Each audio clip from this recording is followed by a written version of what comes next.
2014 Hot 6 GSL Season 1 Round 8 Parking vs. Sue.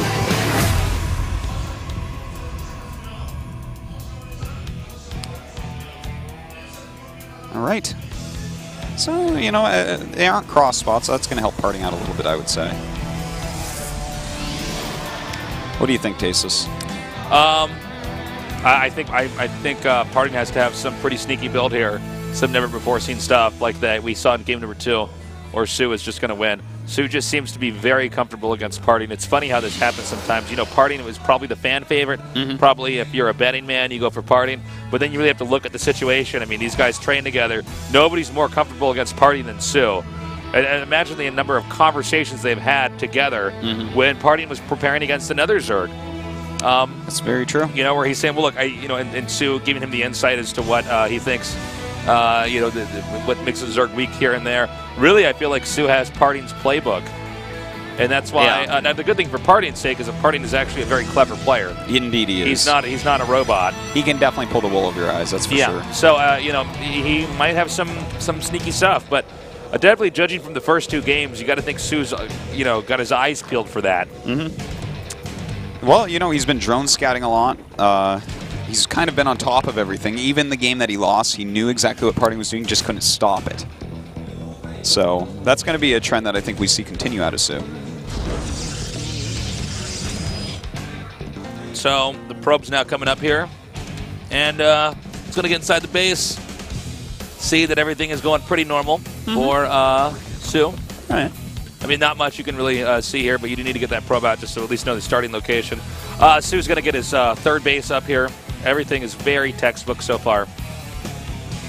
Indeed, third base timing, same as always, and probably see about 6-minute gas, as that's what Sue's been favoring in the series so far. Actually, speaking of, I just said textbook, I was thinking about this. You know, I spent more time in college than you before I also dropped out and became a caster, but how are college textbooks still really expensive? Yeah, ridiculously so. Isn't that effed up? It is. But I think nowadays people like just download them or something. That's what I was about to ask. Can you just like download a copy of this book? That is some piracy that is deserved. That is some justice right there. That's justice. You shouldn't be saying that on that show. Quiet nerd. Those are too expensive. I went to college for a little bit, and it broke my bank trying to buy those. The price to get an education is actually ridiculous. But actually, there's people doing really smart things now where they make these networks of people that buy and sell the used ones. Did you know there was a guy, a student really from Thailand, who was in the United States, and you know the textbooks in Thailand are much cheaper, and a lot of them are in English because they're the exact same textbook. So this guy was bringing over boxes and boxes of textbooks. Good on him. And I heard that his organization made like almost $1 million. That is awesome. And then the textbook places tried to sue him. Yeah. I believe they lost. Good. That's good. Good. Yeah.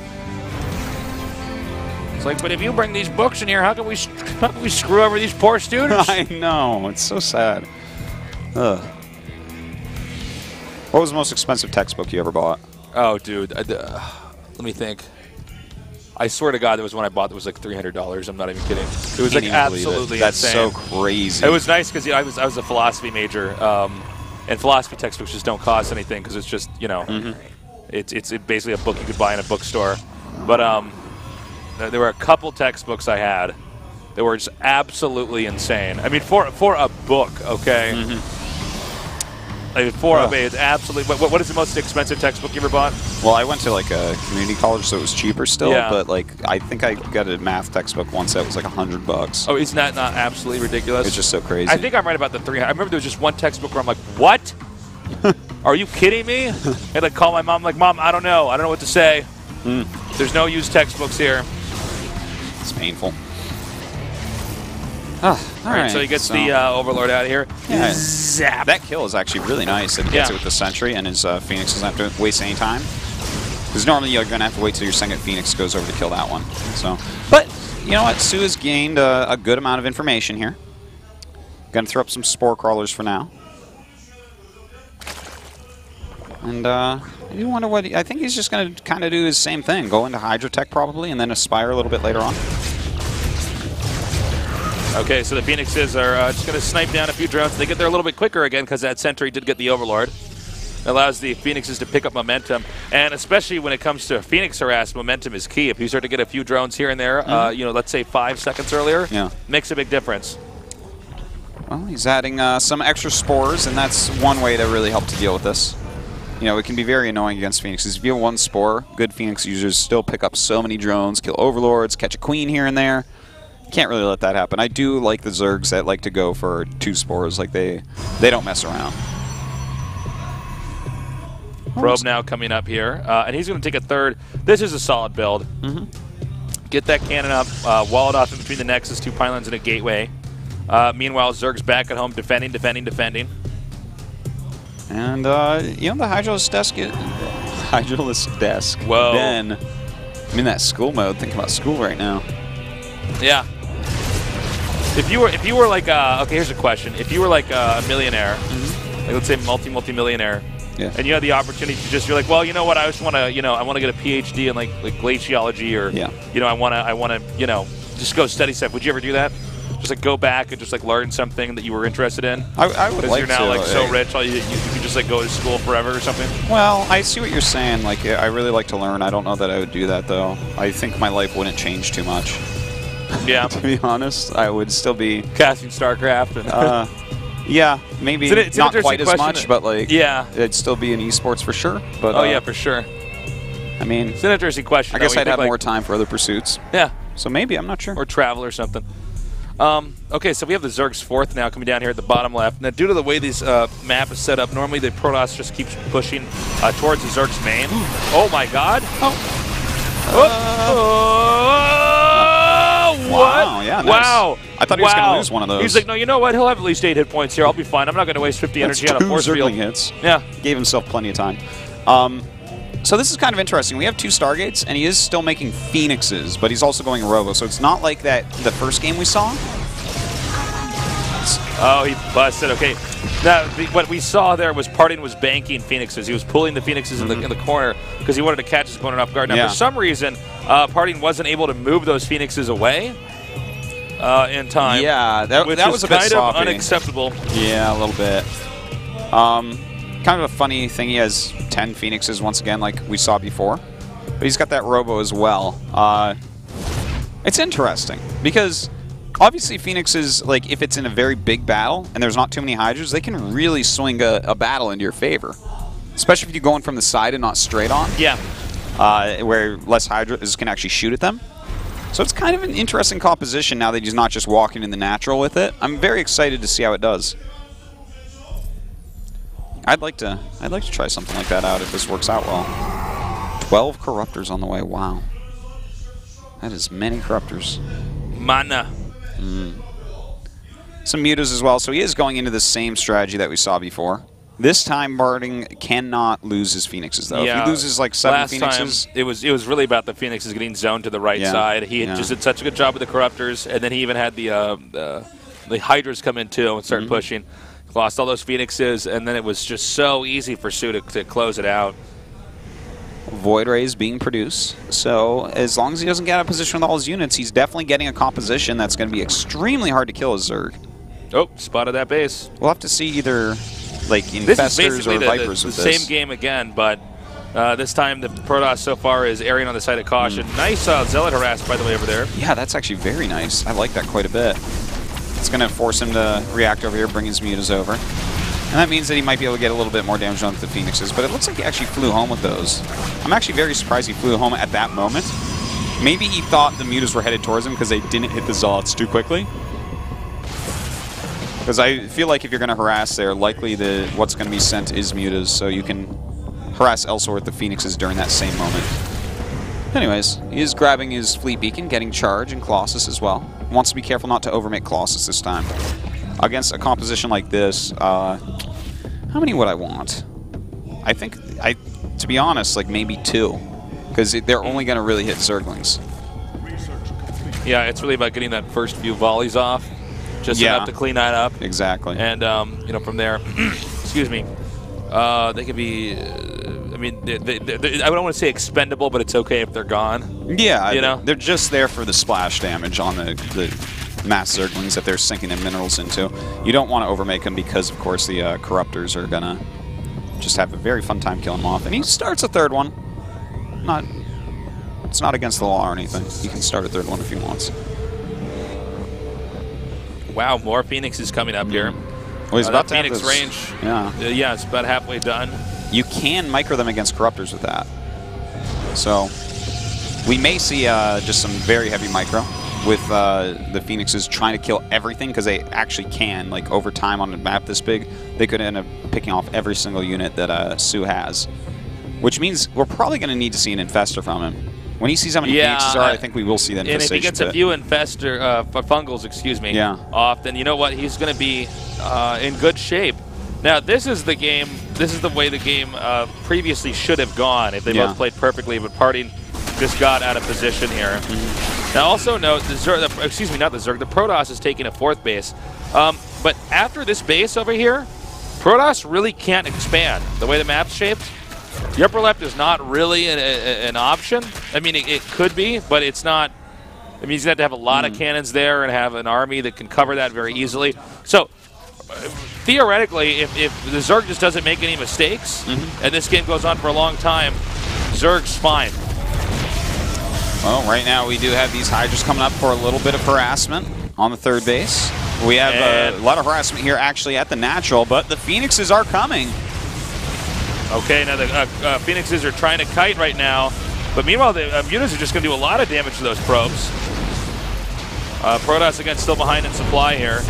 Now the control for this is a little bit tricky because you want to whip those Corruptors around. The Phoenixes, how do I say this? They kind of coast a lot in their movement, so it's very easy for them to occasionally just run into the Corruptor fire. And we have 3 Stargates here. We might have Tempest, possibly, potentially. I don't know. Yeah, if it goes like really long, a lot of times you do want to get some Tempest in your air army because there's been a new style kind of popping up where you go mass Tempest late game, like really mass. I'm talking 20+ Tempest. Yeah, we've seen that already some this season. It's pretty strong.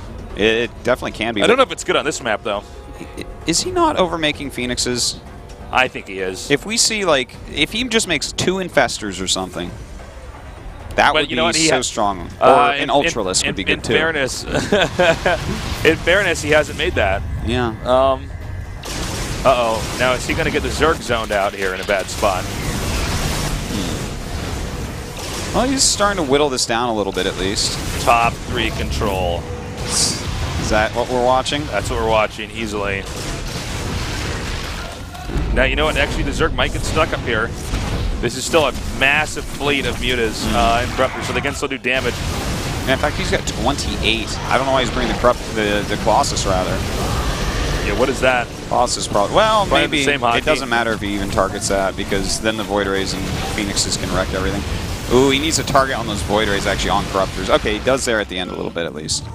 Protoss knocked down to 143 supply. The 5th, though, is under a lot of pressure here, and he needs the gases at the 5th base if he wants to keep making this air army that's going to be as strong as it is. Well, I think he's going to just save the hatchery, looks like. Wow, 28 Mutas, 16 Corruptors, and there's 17 Phoenixes out. Kind of crazy. I'd really like to see, I got to say once again, if he just gets like 2 Infestors in Burrow and just tries to set up traps for the Phoenixes, that can end the game, because this is so much value in this little clump. You get 1 good fungal off, you're going to be able to kill everything in a matter of seconds. Also, it's important to note that you know, Zerg has a lot of cash banked here.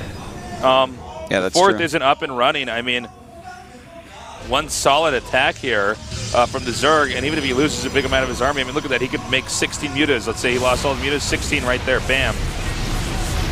Oh, here we go. The Phoenix is coming in, and they get it on a good side quite quickly, but nice micro here by Su. Moving his Corruptors over to zone them out a bit more, and Parting is taking a bit more damage than you really want to see. He's going to get the Nexus here as well. There's no way he can save that in time. Is he, right? Yeah, he's got it. He's got it. And, you know, okay, so the Corruptors here, they're there to you know, deal damage to the Phoenixes and soak up damage. The Mutas are actually the ones that are going to wipe out everything ground-related. The air upgrades are getting stronger and stronger and stronger here, and I think pretty soon Su's going to have superior air as far as upgrades go to his opponent Party. Yeah, that's what it's looking like. You know, that +2 carapace is going to be very, very powerful, especially against all these Phoenixes that have such a nice plus attack upgrade. I believe they are at +3. There's your infestation pit, Artosis. Yay! Well, you know, he's done such a good job anyways this game that don't know that that's even really needed, but I mean, eventually you have to get off layer tech, right? The Corruptors continue to push forward here. They're chipping off a few Phoenixes here and there. Now going to get the Mothership Core nicely done. I think this is basically there's so many economic Corruptors. Checkmate. Yeah, I mean, you can just see that this air death ball can just bully all these other units around the map. And Protoss, or no, excuse me, I thought Protoss was going to attack there. No, that was actually the Protoss expansion being hit.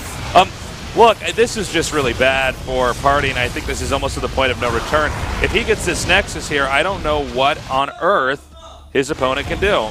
And you can see Party really also scrambling to try to come up with some kind of a solution. There's really not much of one there. It looks like Sue just has all of Party's numbers. Yeah, it looks like it. He's got him on speed dial, Tasteless. That's right. I don't know what is... 17 more mutas being made right now. Zerg's still with the disposable income. Now more gas than minerals even at, what, 2.5K here. What is the plan here for Parting? He's getting his +3 air attack now? He's never even going to get this 4th base up. No, he actually doesn't have the 2nd Nexus making right now. We're watching a struggling Party just try anything and everything to come back in this, as this Phoenix army that's pretty formidable is just getting bashed back by this, what is it now, 22 Corruptors, while the 31 Mutas deal the damage on the ground. Yeah, he's lost too many Phoenixes at this point. This is the point of no return. Sue has way too much. His upgrades are fantastic as well. And it's just a matter of time before Parting GG's. He's down by 90 supply. Whoa, you can see. That was the I lost face. Yeah.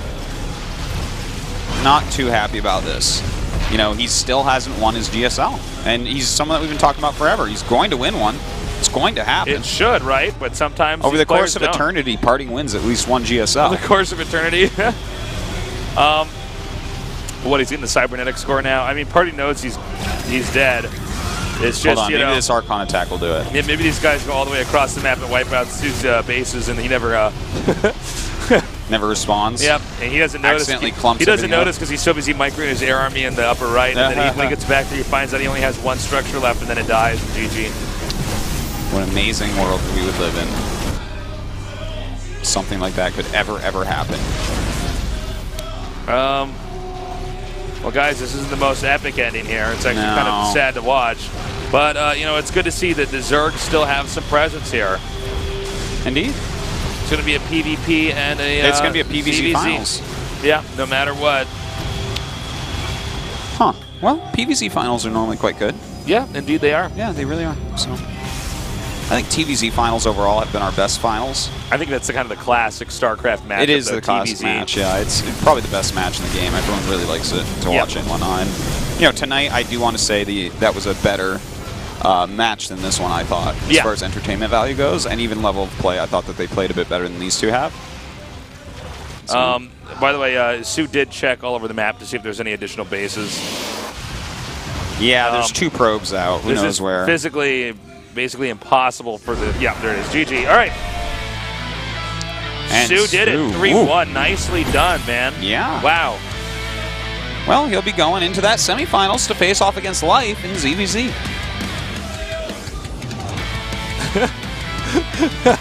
Oh, man. So, you know, an interesting Final Four then. I got to say, Sue clearly knew how Parting played. I mean, he had it down to a T. Yeah. You know, Parting, he was a little bit messy with all of his Phoenixes. He actually made way more than I thought he was going to. Well, there was a point in time where it just did not stop. And the problem is the Corruptors, yes, you can kite with Phoenixes, but when you have like 27 Mutas attacking the ground, the Phoenixes don't kill the Corruptors quickly. It's just that they can actually space themselves out away from the Corruptors. But who cares when there's like 22 Corruptors and the Phoenixes are trying to deal with that? And I think by the end there it was like 33 Mutas or something like that. There was a lot. I mean, just obliterating everything on the ground. I think if you want to fight against that with specifically just Phoenixes, you have to spend way more time microing. Like, you have to actually just be on top of it and chase those little jerks around the map. You have to make sure you kill them all off and really punish them for going for that composition, because that's all those Phoenixes can do is be microed very well against it. And he was like kind of going after him, but he was, I don't know, he wasn't really putting in that much effort into fantastic micro and everything. It was, I don't know. I mean, the game was just kind of... Not my favorite series, last this one. Last 2 games, I know. The first series, though, was great. But it was really good, That last series, I mean, it was just, you can just see the fundamental problem with Phoenixes versus Corruptors once there's enough of them, and then the second phase comes in with the Mutas. It's just too strong. Yeah. So that's it. Let's take a look at the round of 4 and show you pretty guys good round of 4, by the way. See. It's pretty no sick. Terrans left over, but I think we can't complain about a Final Four like this. It's going to be Zest against Rain and for Life Wednesday. Against Sue. Yep, Life Against Sue on Friday, so don't miss out. And then after that, we're going to be going into the finals here. So finishing up our April first 5th. GSL Code S this year. Yeah. GSL Code S, the greatest tournament of all time. That's right. Guys, thank you so much for joining us here today. The games were a lot of fun. I'm sorry Mario didn't make it, but, I mean, Life did play Everyone loves very, Life very as well. Anyone who likes Mario likes Life as well. So good luck to these guys here. Good work today, Artosis. I don't think there's anything else we really have to say. So, guys, thank you for watching. We love you, and we'll see you next week on Wednesday.